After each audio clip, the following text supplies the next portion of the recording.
each day that we've been able to provide you updates. We're glad that we're able to do that. And as from previous days, I'll, no exception, give you an operational update, then turn it back over to Mr. Kirby. Don't have a lot of additional detail to offer you about the attack yesterday at the Abbey Gate, but I can confirm for you that we do not believe that there was a second explosion at or near the Barron Hotel, that it was one suicide bomber. We're not sure how that report was provided incorrectly, but we do know it's not any surprise that in the confusion of very dynamic events like this can cause information sometimes to be misreported or garbled. We felt it was important to correct the record with you all here. You've now seen that we've updated our casualty list to include a 13th service member killed in action. Our thoughts and prayers continue to go out to the families and to the teammates that we have lost. This is a devastating time for these Gold Star families, a title no one wants to hold, but we absolutely hold in the utmost respect. I can also report that 2 flights landed at Ramstein today carrying our wounded personnel from the attack. These personnel have been transferred to Landstuhl Regional Medical Center and are receiving care. In Kabul, commanders on the ground continue to assess the risk and the dynamic situation there as they have been since the beginning. Force protection remains paramount with the continued threat. We've continued the evacuation mission yesterday, as you saw, as you reported last night, and I'll give you an update of how things have gone in the last 24 hours. Yesterday, 35 U.S. military aircraft, 29 C-17s and 6 C-130s departed with approximately 8,500 personnel. Combined with 54 coalition aircraft departures, an additional 4,000 personnel left Kabul for various intermediate staging bases. 89 flights total yesterday out of Kabul, totaling approximately 12,500 evacuees now safely out of Afghanistan in a 24-hour period. In the past 24 hours, more than 300 American citizens were evacuated from Afghanistan, bringing our updated total to approximately 5,100. We continue to maximize our efficiency, and since U.S. and coalition forces began the evacuation, approximately 111,000 evacuees have departed safely. The State Department consular officers continue to screen and process people arriving at gates around Kabul. Some gates have been closed, as we reported, but American citizens, SIV applicants, and vulnerable Afghans who have the designated and proper credentials will continue to be processed for departure from the airfield. There are still approximately 5,400 individuals on the airport as of this report awaiting for flights out of Afghanistan. We have the ability to include evacuees on U.S. military airlift out of Afghanistan until the very end. The Department of Defense has the continued responsibility to support the State Department in the ongoing movement evacuees through our intermediate staging bases and safe havens all the way to the United States in the coming days and weeks. On that topic, here's a quick update on the military installations in our safe havens and staging bases in CENTCOM and EUCOM that are helping transition all these flights. CENTCOM locations, including Al Udeid Air Base, steadily receive, process, and transfer passengers to follow-on locations in Europe and the United States. Today, EUCOM will receive about 19 flights and approximately 5,000 passengers in Germany, Italy, and Spain, including the Naval Station Rota. In turn, 6 flights will transport about 3,300 people from Europe to the United States. I cannot say enough how important the contribution of our allies and our partners has been in this massive global operation. Additionally, more evacuees continue to arrive stateside and are moving to designated installations throughout NORTHCOM. The NORTHCOM Commanding General, General Van Herk, will provide a more focused briefing on this extensive effort in his brief later today. In conclusion, I'll reiterate what General McKenzie said yesterday. There are more than 5,000 U.S. service members in harm's way, saving as many people as they can. It's a noble mission. We have seen firsthand how dangerous that mission is, but ISIS will not deter us from accomplishing this mission. We appreciate your thoughts and prayers for all of our service members who are carrying on this mission today. Above all, we remain focused on evacuating American citizens and other personnel designated by the Department of State, safeguarding the lives of those whom we are providing assistance and keeping American troops safe. Thank you.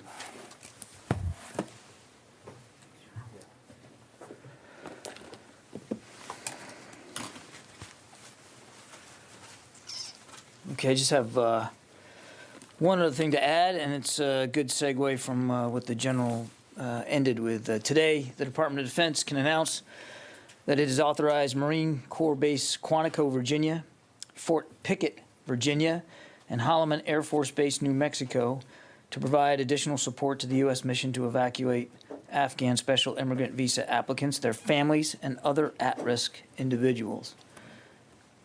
These installations join Fort Lee, Fort McCoy, Fort Bliss, and Joint Base McGuire-Dix in providing this support. The Defense Department will continue to support the State Department in providing temporary housing, sustainment, and support inside the United States for a capacity of up to 50,000 Afghan special immigrant visa applicants, their families, and other at-risk individuals. U.S. Northern Command will coordinate the details of all this with the State Department, the Department of Homeland Security, and, of course, the Department of Health and Human Services as necessary. And it will be provided under presidential drawdown authority to the maximum extent possible, with additional support being provided on a reimbursable basis. And as General Taylor let you know, we have General Van Herk, the commander of U.S. Northern Command, coming into the briefing room with you later this afternoon, and he'll be able to provide a lot more context on that. With that, we'll take questions. Lita. This is probably for the general.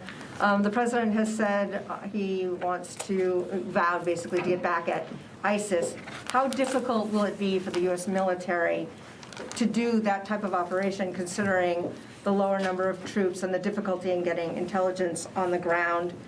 And then, I don't know if this is you or John, can you just talk about the number of people that we'll see getting processed over the next several days? Is that number going to gradually go down? Do you have out the number of people you think you're going to, or what's your ballpark estimate? Yeah. All right.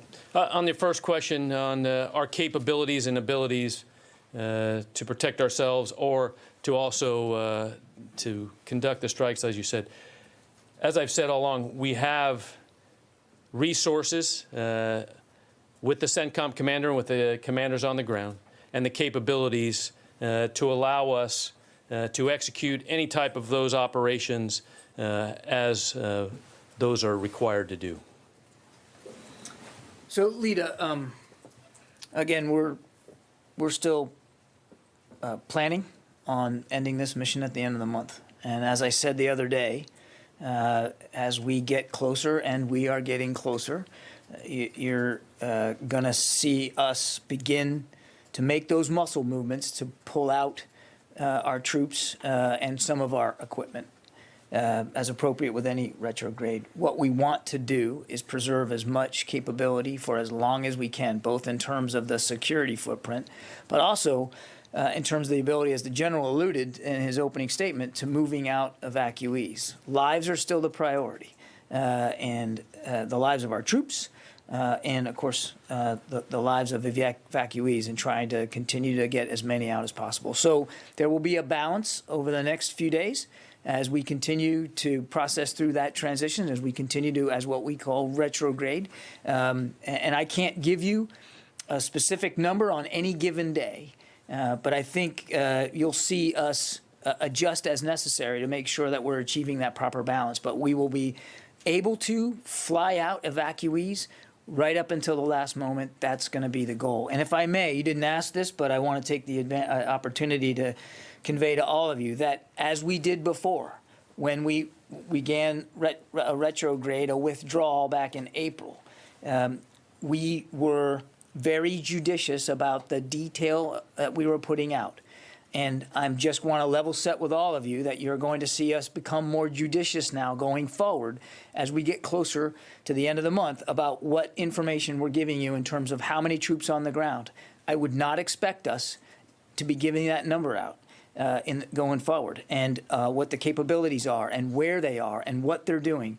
We're going to be very, very mindful of the operational security element of this, and I think yesterday is a stark, grim reminder of why that's important going forward. I know that's not what you asked, but I wanted to take an opportunity to get that out there. Jen. John, how can you say with such certainty, and how can General McKenzie say with such certainty that the Taliban were not involved in this suicide bombing?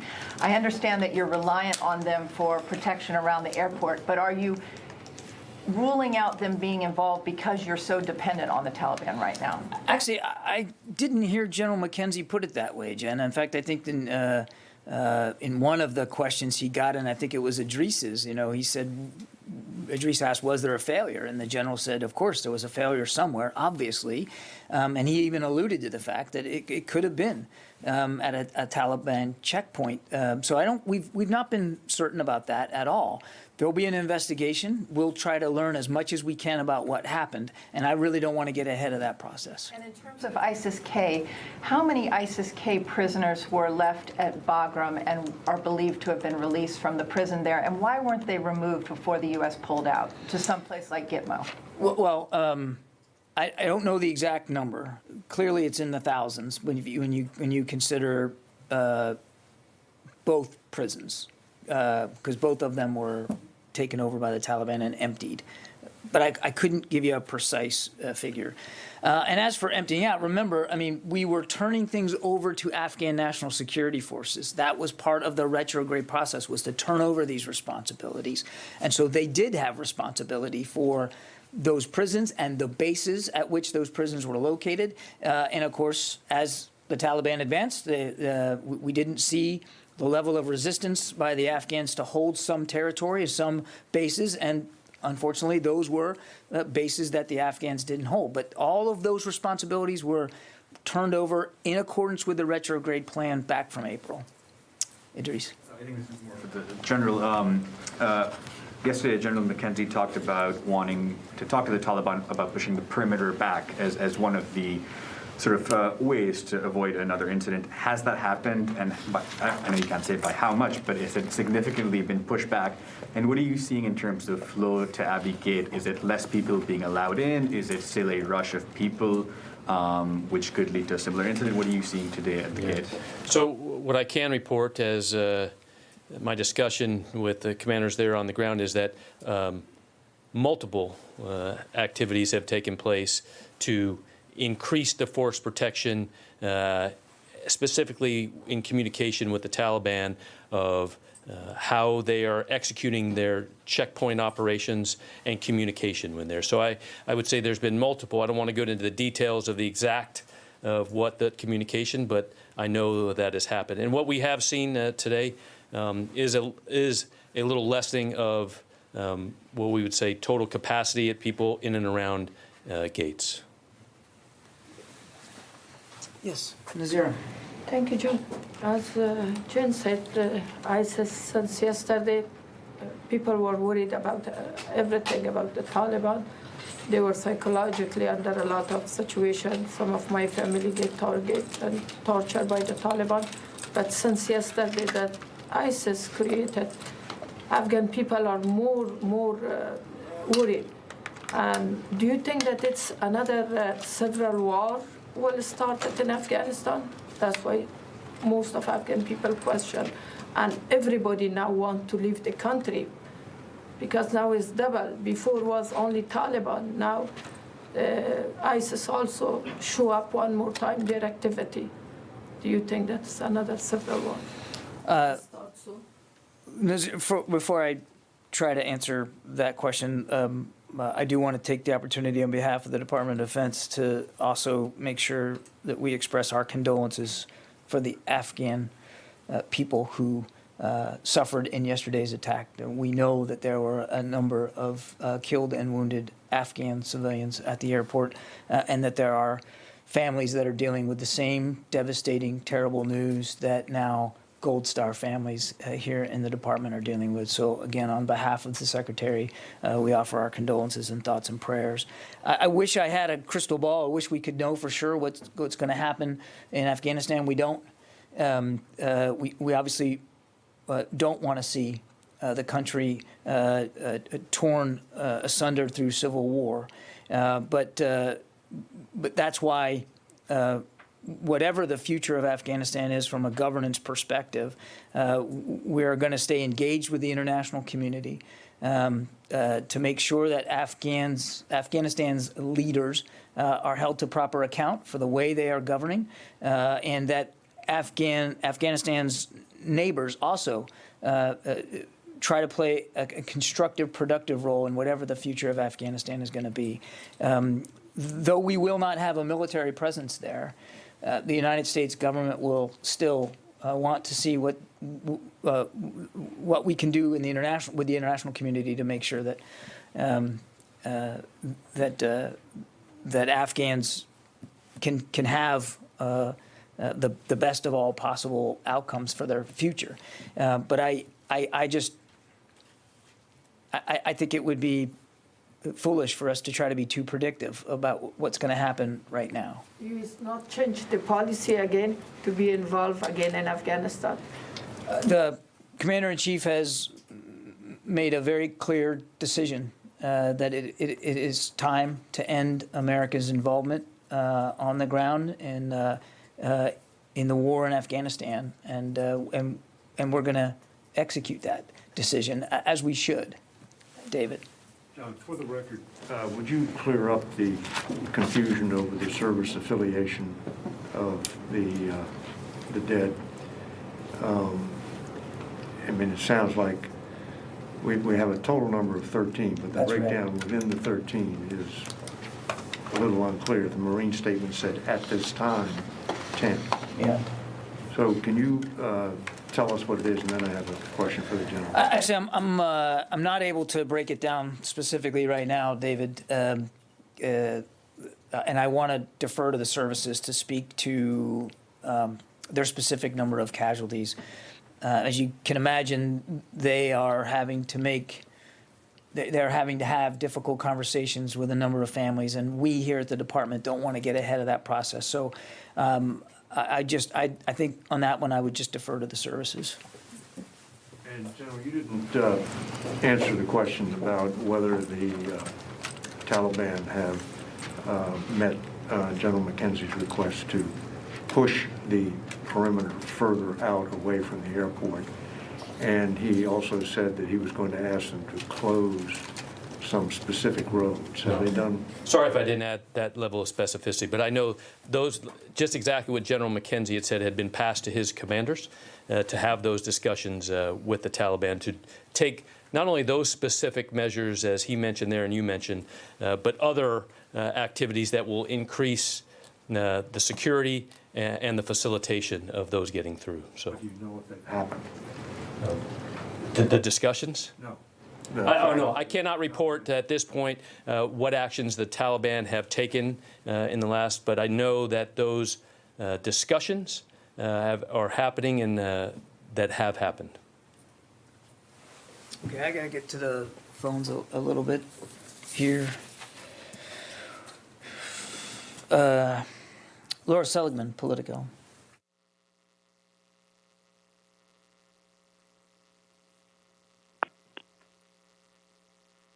Are you there, Laura? Okay, we'll come back to you, Laura, if you're not able to pipe in there. Tony? Hi, John. Can you hear me? Sir. Okay. Yesterday, the president said we're going to be in a circumstance where I believe numerous opportunities will continue to provide access for additional persons to get out of Afghanistan.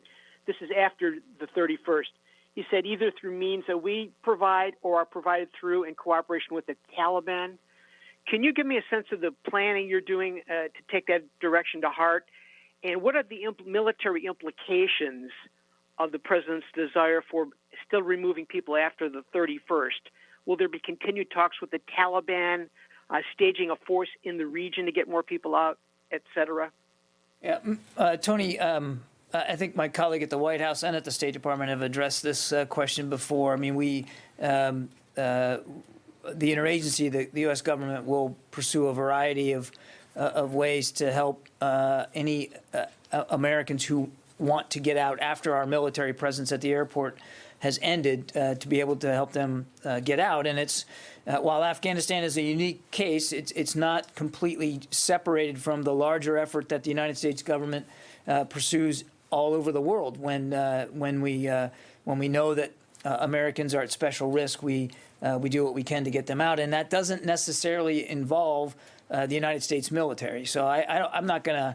I certainly wouldn't speculate one way or another about what's going to happen after this particular mission ends. But I would not envision a significant military role in that effort going forward. Barb. Okay. Going back to what David was asking, if the U.S. military knew that there were improvements to be made, such as closing roads and pushing the perimeter back further, why wasn't this discussion engaged in before before the attack? Why wasn't the point pressed? Why weren't these improvements asked for by the Taliban? Because you're saying, General McKenzie was very clear, he's asking for this now. Barb, I would tell you, from the very get-go, even before we had a specific threat assessment, force protection was of paramount importance to General McKenzie, certainly to the Secretary, and I don't want to speak for the Chairman, but I think I can for General Milley as well in this regard. I can tell you that from the very beginning, force protection was always at the front of everybody's mind, and force protection, as you well know, particularly in a dynamic environment, is something that changes all the time. And so as we got more information, we made adjustments to force protection measures to try to do the best we could at what we thought were the specific threats we were facing. And you heard the general talk yesterday about even Overwatch in the air. I mean, there was a lot of effort being done, which included, as the general said, daily communication with the Taliban about the nature of the threat and sharing with them the appropriate, relevant information about what we knew. Now clearly, all of that effort, and there was a lot of effort, clearly fell short in some way, because this attack was able to be perpetrated, and we did suffer, as well as our Afghan friends suffered casualties. We're going to do the forensics on this, Barb, and clearly try to figure out what went wrong, because clearly something went wrong. But it would be irresponsible if we didn't act immediately to double down and make sure that we were being as anticipatory as possible, because we still believe there are credible threats. In fact, I'd say specific credible threats, and we want to make sure we're prepared for those. And I don't think, and I'm sure you can understand, that just by virtue of the fact that we may be taking other steps doesn't mean that they would have necessarily been the proper steps for what we saw yesterday. We have additional information, and so what I would tell you is what you're seeing us act on, to the degree we can talk about it, is based on information that we have, and I think I'd leave it at that. When you say you have additional information, can you tell us, do you mean you have developed additional information since the attack? Do you still believe something is potentially imminent? I thought General McKenzie covered it very well with you yesterday. We certainly are prepared and would expect future attempts, absolutely. But I won't get into the specifics of what those are and why we're doing what we're doing. Do you have additional intelligence since the attack? We again, without talking to intelligence, we're monitoring these threats very, very specifically, virtually in real time. And I think you can understand I wouldn't get in more detail than that. Tara. Two questions for General Taylor. In the wake of the attacks, have the U.S. commanders on the ground had improved communications with Taliban commanders, not only in improving security, but potentially in getting SIV applicants or Afghans through the gates? And secondly, in the wake of the attacks, since ISIS is also a problem for the Taliban, is there potential there to coordinate to actually target ISIS? So when we say improve communication, I would answer that with, we are continuing, communication. So improve, I would say every day that is improving because we have more repetitions. We're able to continue to have open lines of communication. So the specificity of what is being passed back and forth tactically to allow for a better security environment, I would say, is improving because those repetitions are happening, and the understanding of the Taliban of what needs to take place is being reinforced. And so I think, yes. And then your second question of passing on specifics like, what are we looking for here? What is the threat that we need you to look for? Yes, that is absolutely being passed from the commanders on the ground to those Taliban commanders to ensure, as Mr. Kirby said, things like yesterday, we understand what to look for. We understand what the threat is to try to prevent it. Specifically to target ISIS, though? To those threats, yes, those ISIS threats that could come in. Okay, and then secondly, there was a secondary explosion later yesterday where U.S. forces were doing controlled detonations of equipment. Can you talk about the type of equipment that is being destroyed in the retrograde so you don't have to fly it out, but it doesn't fall into the wrong hands either? Yeah. So the actual specifics of what type of equipment was destroyed, I don't have that. But what we have said is that, the commander has the authority there to destroy equipment that they feel is responsible. So as we talked about controlled detonations, I think that was your specific question. That's what we call that, a controlled detonation that could take place if the commander decided to destroy some type of equipment. I'd only add that, as I mentioned earlier, lives are going to be the priority, Tara. So there will be, you can expect that there will be other equipment and material things that will not be brought back with us. We're going to do this in a judicious way. Some stuff will obviously come back with us, but for the aircraft that are departing, as we get closer to the end of the month, we want to prioritize passenger seats as much as possible. So you're going to continue to see things disposed of in a responsible way as we get closer to the end of the mission. And I think that people would expect us to do that. Yeah, Wafa. John, what's the department's assessment of the capabilities of ISIS-K? And is there a real concern that they can use Afghanistan to launch attacks against the United States post-August 31st?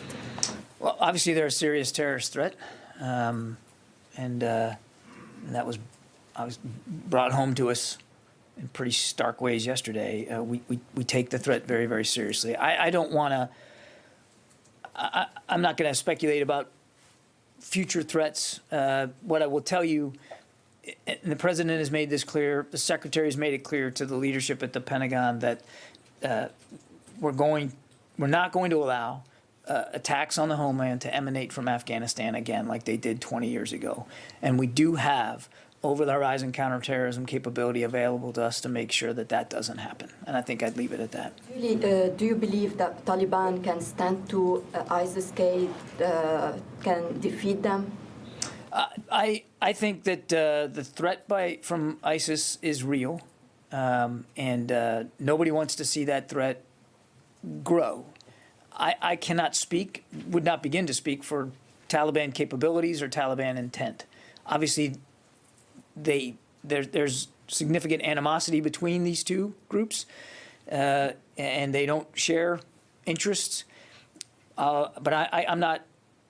It would be foolish for me to try to predict the degree to which what operations the Taliban may conduct against ISIS-K. All I can tell you is the direction that this department has is to not allow attacks on the homeland to emanate from Afghanistan again, and we are committed to that, as well as counterterrorism operations elsewhere around the world, because the threat has metastasized outside Afghanistan to other places where we also have to maintain a focus and a degree of over-the-horizon counterterrorism capability. Let me go back over here, in the back there. Thanks, Sean. Two questions. First, can you speak to any rescue ops that have happened since the attack? I don't think there's been any. You mean by Rotary? No, nothing additional. And then the second question, which is probably more for the general. Over the last 5 days, we've seen anywhere from 89 to 94 flights leave Kabul, but we've seen somewhere between 12.5 and 21.6. Can you explain why the number of evacuations fluctuates so much, but the number of flights has remained relatively steady? Yeah, so I think what you have seen is I'll just break those in two bins. First, as you look at the U.S. flights, have stayed pretty steady, right, in those numbers. You know, as other countries are coming in, they are evacuating certain numbers, you know, of where they are in their capability or requirement. So I think that is where you've seen some of the differences in the outward flow. And I think, I mean, you really have to go back to, as my number today, 110,000 total. So, you know, as we started, you know, just under almost, you know, just a few weeks ago at 0 all the way up to 110,000, we would see some of those numbers start to come down. Let me go back to the phone. Sam Legrone. Hey, John. As part of the exit, is it the U.S. Intention to leave a functioning airport with like radars at work, computers at work? I mean, what's the obligation for what y'all leave behind? Thanks. The airport is functioning, Sam, and we're going to need it to continue to function right up until the very end. So, I mean, I think the general assumption is that as we depart, I mean, we're going to need to depart from a functional, completely operational airport. That's our assumption going forward. That'll be operational right up until we're gone. And as you probably heard Secretary Blinken say the other day, that we're working with the international community. There are several nations that want to contribute to the effort to keep it operational and that are willing to work with the Taliban to that end. Certainly, I'd let them speak to that effort. Gordon. Any Taliban operations against ISIS aside, any future things, whatever, do you have any assessment of what ISIS fighters at the prisons that they may have taken action against or killed, other than some of the ones that we know about? I do not know. Is that something that's knowable, like that you guys have sought to find out and can't find out? I don't know if that's knowable, Gordon. I mean, I'm happy to take that question, but I don't want to raise expectations here on our level of the granularity of intelligence we may have gotten from these prison releases. I don't want to overpromise here. I'm happy to ask that question, but I can't promise you a good answer. And Ira? Thank you, John. The 50,000 SIV capacity that you referenced earlier, can we expect those folks to be processed at the same in the same 4 states that previously reported, or will it be a capacity beyond, I think it's New Jersey, Virginia, Texas, and Wisconsin? No, I think I added some extra facilities here today one's in New Mexico, Holloman Air Force Base, and then 2 in Virginia, Quantico and Fort Pickett. And the Secretary has been clear that if we need more, because the demand's there, that we'll work with the states and we'll work with the services to identify potential future U.S. military installations, but those are the ones that we are operating from now. Just a quick follow-up. Currently, it's a 14-step process to get an SIV application validated. Given the security challenges yesterday, is there going to be a change in where those are processed? Are folks being processed overseas and then brought to U.S. bases for, final relocation? I honestly can't answer that question, Ira. That's really what for the State Department. They run the SIV process. It's not a Department of Defense equity. Janie? Thank you, John. May I ask the General, please? Thank you. Sorry, next time I will bring more for you. Well, President Biden said that also the let me take care of this. President Biden said, also the General McKinsey said yesterday that he had consulted with the international partners. Had he discussed about the military options with the international partners or our allies, including South Korea? What are the U.S. primary military options? Yeah, so I can't speak for General McKenzie and the the discussions, other than what he said yesterday is, continuing to coordinate with all of our allies and partners that are helping us with this right now is extremely important. To the ability to continue to synchronize all of the airlift that continues to come in and ensuring that as timing goes forward, all of that is well planned together is extremely important. I think I'd have to turn it over back to General McKenzie for any of those other specifics questions. So. And another one, what are the U.S. Special wishes for our allies and international partners? Do you have any wishes from them? I'm sorry, wishes. What wishes? From the operational side, I think our wish is, just like I said earlier, is continue that the support and the work together as we continue this mission forward is extremely important. Thank you. Can I follow up, sir, about something that Gordon asked about? We just have been hearing some reports that there have been some attacks by ISIS-K against Taliban checkpoints in the city. Are you seeing any evidence of attacks that ISIS-K is attacking those Taliban checkpoints? I have not seen those reports. And can you give us any more clarification on the sharing of American citizens' information as well as SIV information with the Taliban? There were reports yesterday that the U.S. officials were sharing that information. Yeah. I don't think there is sharing information, as you would say in that question of, like, we are giving information. What information is very important right now is at the ground level to ensure that as people approach checkpoints, that those Taliban checkpoint leaders have and understand who's coming, what documentation they're supposed to have, and go, because that's really important for us to ensure the time that people are not in areas and just staying there for long periods of time. The commanders on the ground are continue to coordinate.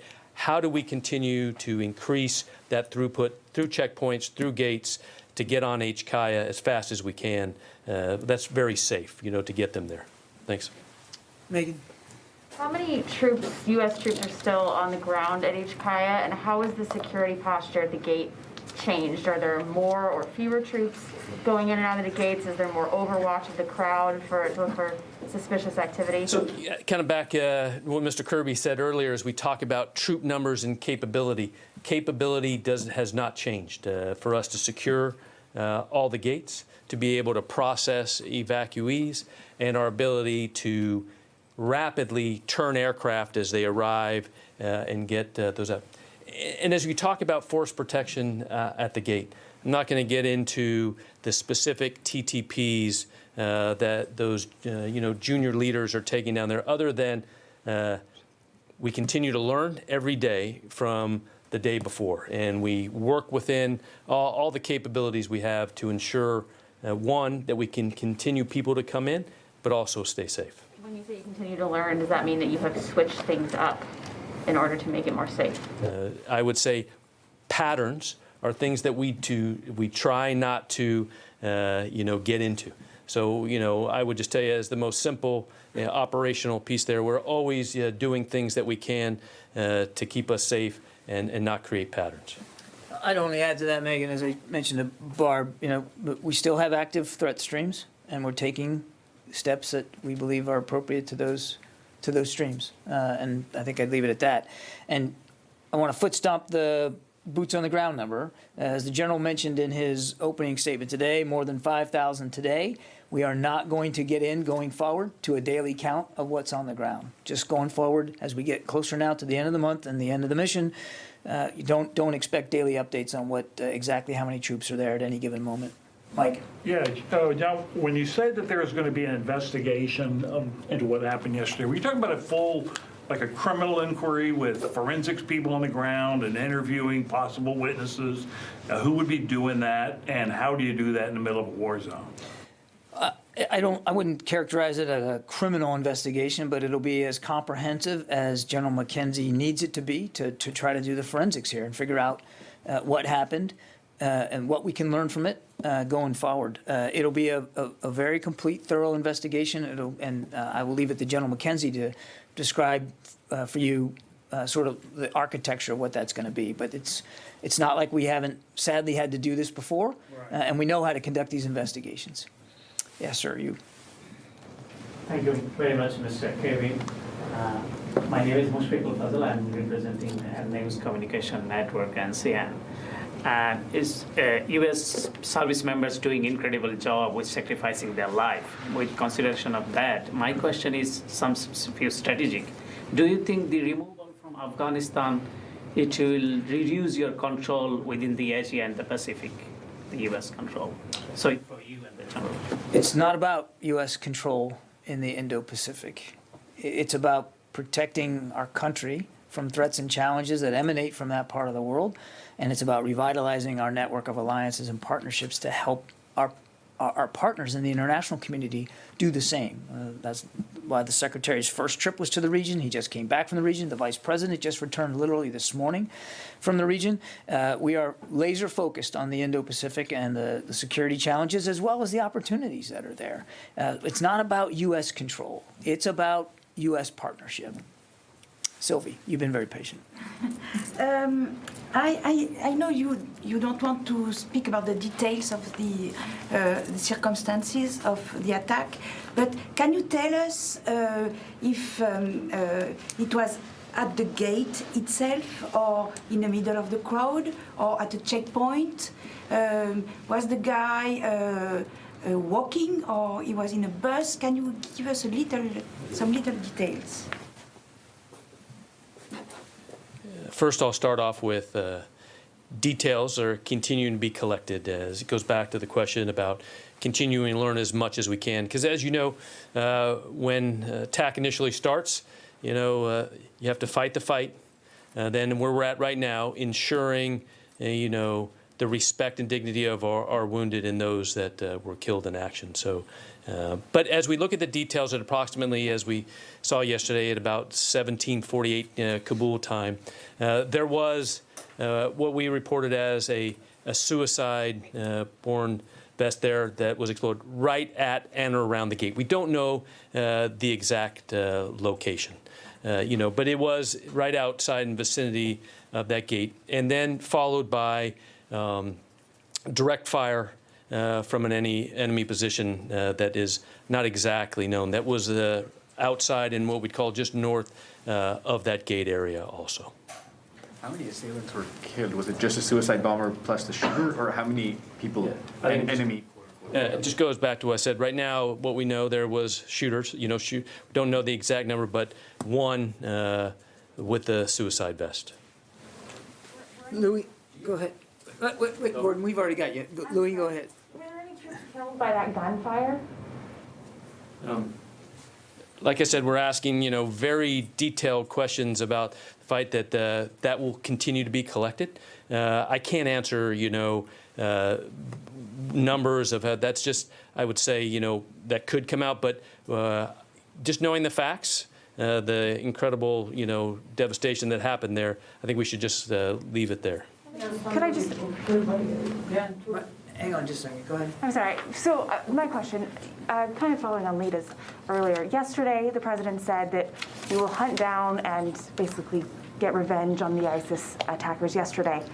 Can you just explain to the American public who might be wondering, hey, we had 25 troops on the ground. What will that look like if we go into a situation where we're going to go and hunt down these ISIS people? Yeah, I think, as we look at currently, I think I've answered that question of we have, options there right now that we can, ensure the commander has the ability to take action as, those opportunities present themselves. But I'm not going to go into, and try to think about the, how a decision General McKenzie would make in future operations. Louis? Just a quick follow-up on the gunman. Was there more than one gunman, and was that gunman killed or whatever? Like I said, those information is still coming in. I would say what we do know, absolute fact, there was a suicide-born IED right there, and gunfire. That's for sure that we know. My other question was going to be this. You have 31 American casualties overall. That's a significant number at one location. I mean, how can we explain why were they concentrated in one area? Was there a shift change underway? I mean, how is it, or were they spread apart in one line and that's just how the blast was? Yeah. Use a line. This answer is not going to be, rewarding to you, but it goes back to, the commander will figure all those out at the due time, right? And those are the questions that I think are very appropriate, and people, want those. But right now, what I can tell you is the commander's continuing to execute the mission, make sure that, other forces in there can continue there, and ensure that those information, as I think a couple of the questions we answered earlier, will come at the proper time. Therese? Yes, John, actually for General Taylor.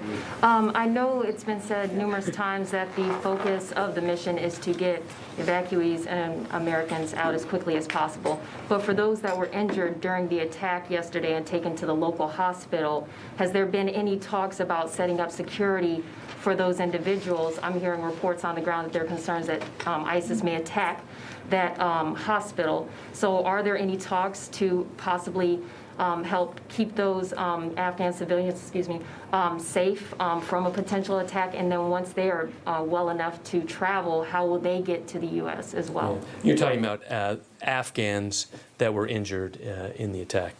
First of all, what I can report is that there were some Afghans there that were part of that were treated by U.S. and other forces immediately there.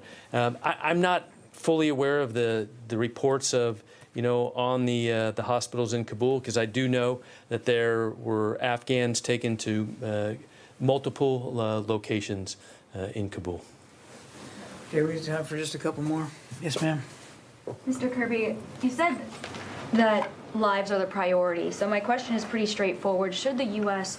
or should Americans expect more U.S. casualties in the next few days? We obviously don't want to see any more casualties. That's why we are monitoring the threat streams very closely and taking what we believe are the best possible steps to prevent another tragedy like this from happening. I mean, that's obviously the Secretary made that very clear to leadership last night and this morning, that force protection will remain obviously a paramount concern, as it always does. And just to add to that, apparently there's a bottleneck at Dulles Airport with the U.S. airlines coming in with refugees at Dulles Airport. Are you aware of this, or refugees being stuck on the tarmac for hours and hours? Yes, we are aware of those reports, and they have proven accurate in the last couple of days.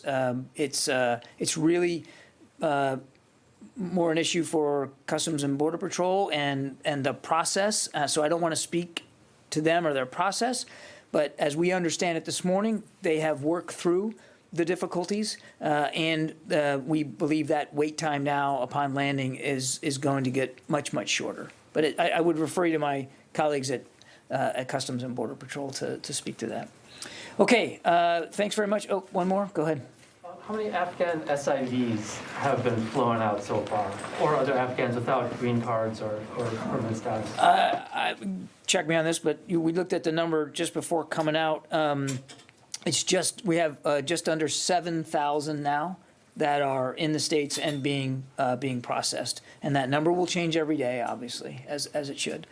Okay, thanks everybody. We'll see you again I'm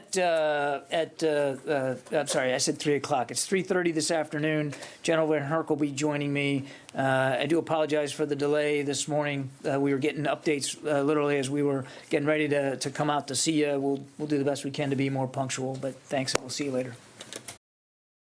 Hey, I'm Rob Finnerty. Thanks for watching. If you enjoyed this video, please join the conversation in the comments below. Don't forget to subscribe, too.